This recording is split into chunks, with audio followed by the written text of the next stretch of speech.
Hello everyone. So today I am going to talk about the informed consent process in a clinical research.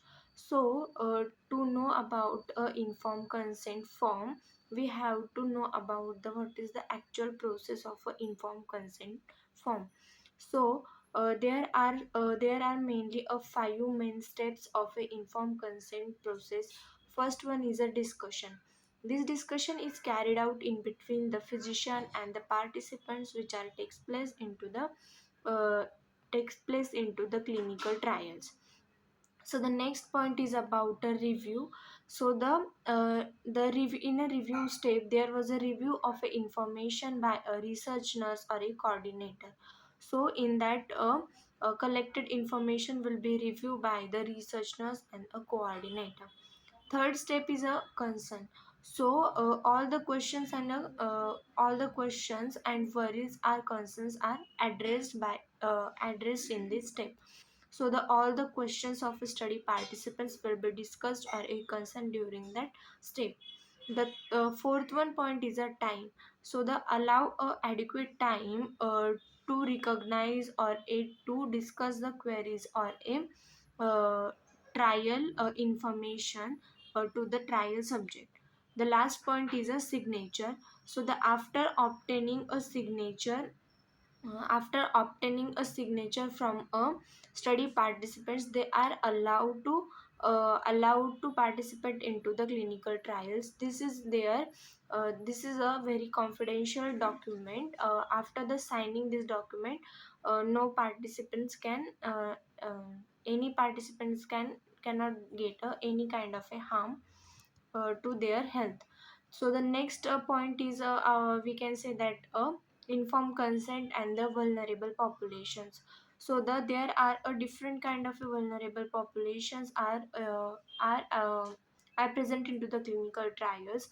They also need a informed consent form in a proper way. So the vulnerable populations that includes mostly the children's, prisoners, pregnant women and fetus, congenitively impaired person, non-English speaking persons, then terminally ill, and the some kind of a financially impaired persons are also involved into the vulnerable populations. So the informed consent and prisoners.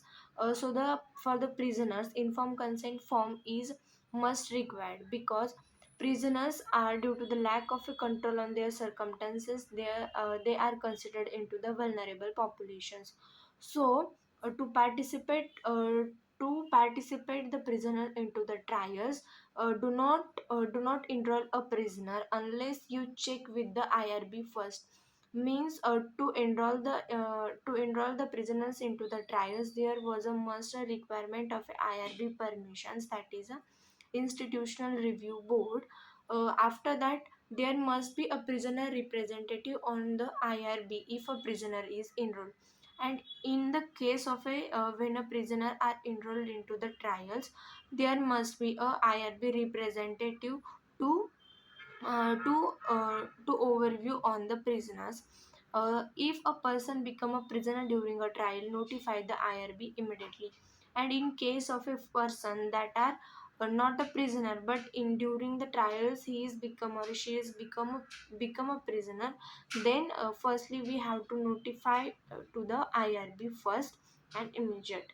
So the in the last we can say that a must state that a risk for a prisoner in the study is same as for a non-prisoner. Means for a prisoner and a non-prisoner, all the rules and regulations will be same during the trials.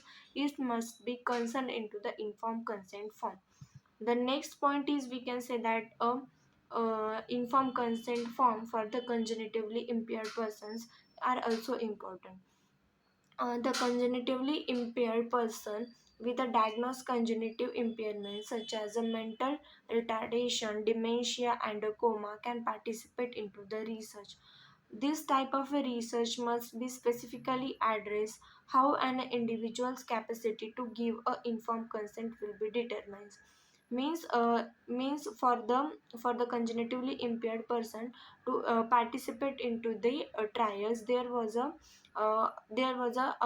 one kind of a signature of a representative must be needed to enroll that cognitively impaired person into the trials. So these are all the common information about the informed consent form.